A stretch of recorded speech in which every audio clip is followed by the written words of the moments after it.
Welcome to the Slop Farm. Enjoy the video. You start by checking Essentials, Android 8, 0 or newer, plus at least 200 MB free. Once confirmed, enable installs from unknown sources or plan to use the Play Store.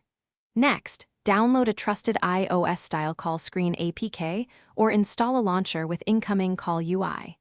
While you download, make sure battery is above 30% and close background apps to avoid interruptions. This gets you into the app installation phase quickly, so you can apply the iOS look.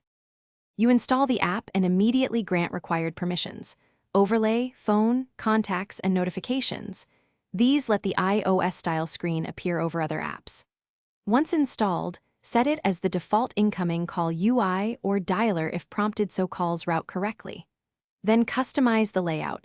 Choose compact or full screen, enable rounded contact photos, and adjust colors to match iOS. Make small tests with a call to verify the appearance and button. You finish by testing with several incoming calls and tweaking overlay priority so the UI appears reliably. If the iOS screen fails to show, recheck and regrant permissions, then disable battery optimization for the app because aggressive killing blocks overlays. Once done, restart the phone to lock changes in. If problems persist, inspect the app's notification access or consult its support. A restart plus permission reset resolves most issues quickly. Thanks for watching. Consider subscribing if we helped you today.